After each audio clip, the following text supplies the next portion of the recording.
శ్రీ విశ్వావసునామ సంవత్సర పంచాంగ శ్రవణ మహోత్సవ కార్యక్రమంలో మిథున రాశి వారికి ఎలా ఉండబోతుందో ఈ వీడియోలో సవివరంగా సంపూర్ణంగా తెలుసుకుందాం. మిథున రాశిలో ఏ నక్షత్రాలు వస్తాయనగా మృగశిర నక్షత్రంలోని 3వ పాదం, 4వ పాదం, ఆరుద్ర నక్షత్రంలోని 4 పాదాలు, పునర్వసు నక్షత్రంలోని 1, 2, 3 పాదములు కలిపితే మిథున రాశి. అలాగనే చాలామందికి పుట్టినటువంటి కాల సమయంలో డేటా బర్త్లో లేనటువంటి వారికి పేరు యొక్క మొదటి అక్షరాన్ని అనుసరిస్తూ ఆ రాశిని తెలుసుకునే ప్రయత్నం చేద్దాం.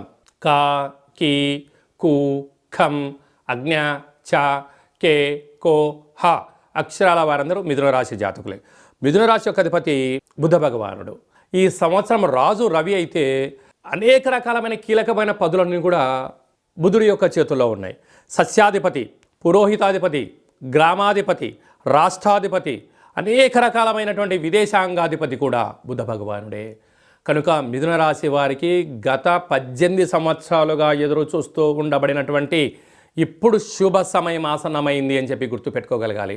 12 ఏళ్ల తర్వాత దేవగురు బృహస్పతి రాశిలోకి రావడం, 18 సంవత్సరాల తర్వాత కేతు భగవానుడు 3వ స్థానంలోకి రావడం, 18 సంవత్సరాల తర్వాత రాహు భగవానుడు 9వ స్థానంలో సంచారం చేయడం, 30 సంవత్సరాల తర్వాత శని భగవానుడు మీనరాశిలో సంచారం చేయడం అనేటువంటి ఇవంతనూ ఓవరాల్గా చూసినట్లయితే మిథున రాశి వారి ఆలోచనకు, మిథున రాశి వారి యొక్క హార్డ్ వర్క్కు, మిథున రాశి వారి యొక్క సమయస్ఫూర్తికి కోట్లు సంపాదించబోతున్నారు.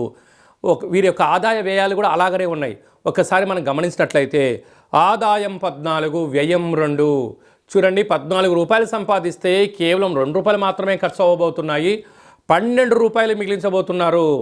కనుక 12 రూపాయలతో స్థిరాస్తులు, చరాస్తులు, షేర్లు, బంగ్లాలు, విల్లాలు, రాబోయే 7 తరాలకు సరిపడినంత ధనం సంపాదించే సమయం ఆసన్నమైందని చెప్పి మిథున రాశి వారు గుర్తుపెట్టుకోగలగాలి. అలాగే రాజపూజ్యం 4, అవమానం 3. మీ మాటకు ఎదురు లేదు, మీ మాట వేదం, మీ మాట శాసనం కాబోయే సమయం ఆసన్నమైంది.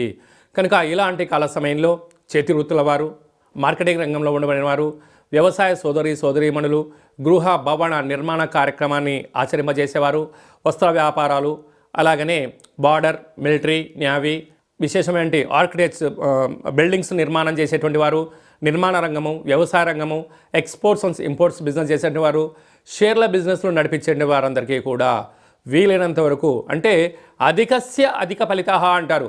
అంటే ఏదైనా మనం ఒక పని చేసినప్పుడు మౌనం, ధ్యానం, ఏకాగ్రత, అంటే ఎదిగే కొద్దీ వీలైనంత వరకు మౌనంగా ఉండి తీరాలి. ఏ విషయాన్ని కూడా వెంటనే స్పందించవద్దు. వీలైనంత వరకు ప్రతి విషయాన్ని కూడా మీరు వీలైతే ప్రతిరోజులో 1 గంట 2 గంటలు కానీ మౌనానికి కేటాయించండి. చూడండి, ఈ మధ్యకాలంలో మనకు ఫోన్లు వచ్చాయి, వాట్సాప్ వచ్చాయి, టీవీలు వచ్చాయి, ఎన్నో రకాలుగా వచ్చాయి. కానీ ఒక వ్యక్తి మౌనంగా ఉండలేని పరిస్థితి ఉంటుంది. ఇవన్నీ కోట్లు సంపాదించగలగాలి.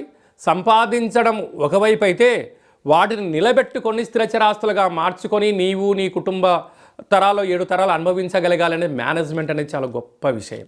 మనం ఈ మధ్యకాలంలో ఒక చిన్న విషయం, ముంబైలో ఒక స్కూల్ మాస్టర్ గారికి ఒక 5 కోట్ల రూపాయలైనటువంటి లాటరీ తగిలింది. వచ్చింది, తను ఎంతో సంతోషించాడు.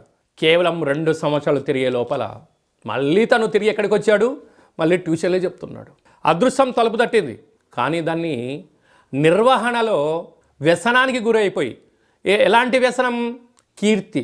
అంటే అనేక ఎన్జిఓస్ వాళ్ళు, సంఘాల వాళ్ళు పిలిచి వీళ్ళు పిలిచి శాలువలు కప్పి సన్మానం చేస్తే అనవసరమైనటువంటి డొనేషన్లు ఇవ్వడం వలన తను ఎక్కడి నుంచి తన జీవితాన్ని ప్రారంభించాడో మళ్ళీ తిరిగి అక్కడికే రావడం జరిగింది. కనుక మిథున రాశి వారికి కీర్తికాంక్ష చాలా ఉంటుంది. కనుక ఆ కీర్తికాంక్షకు కళ్యం వేయగలగాలి అన్నట్లయితే ప్రతి బుధవారం పూట వీలైతే ప్రతిరోజు బుధహోరలో 1 గంట సేపు మౌనంగా ఉండే ప్రయత్నం చేయండి. అప్పుడు మౌనంగా ఉండడం వల్ల ఏమవుతుంది? నీతో నువ్వు మాట్లాడుకుంటావు, నీ అంతర్గతమైనటువంటి మనసుతో నువ్వు కరెక్ట్ చేస్తున్నావు, నువ్వు రాంగ్ చేస్తున్నావు అనేటువంటి విశ్లేషణ మన మనసులో కలుగుతుంది. కానీ మనిషి అనేవాడు ఏమైపోయాడు అంటే ధర్మాన్ని వదిలేసి, కర్మను వదిలేసి, అంటే రేపు ఏదో జరగబోతుంది అన్న కారణం చేత ఆందోళన, విపరీతమైన ఆవేశము, తనకు తెలియదు చెప్తే వినని పరిస్థితిలో ఉండడం వలన సర్వము పోగొట్టుకొని మళ్ళీ జీవితాన్ని ఎక్కడైతే ప్రారంభించామో అక్కడికి నిలబెడతాం. ఇది బాగానే ఉంటుంది. కానీ రోగాలు, వ్యాధులు, ప్రమాదాలు, ఆటంకాలు, పోలీస్ స్టేషన్లు, కోర్టు మెట్లు అనేటువంటివి ధర్మాన్ని వీడితే నిన్ను కబలిస్తాయి. ధర్మబద్ధంగా ఉన్నంత వరకే ఆ భగవంతుడి యొక్క వృక్ష నీడలో మిథున రాశి వారు ఉంటారు. కోట్లు రాబోతున్నాయి, కోట్లు సంపాదించబోతారు. సంపాదించిన తర్వాత దాన్ని మేనేజ్ చేసుకోవడం తెలియకపోతే సర్వము పోగొట్టుకునే పరిస్థితి ఉంటుంది.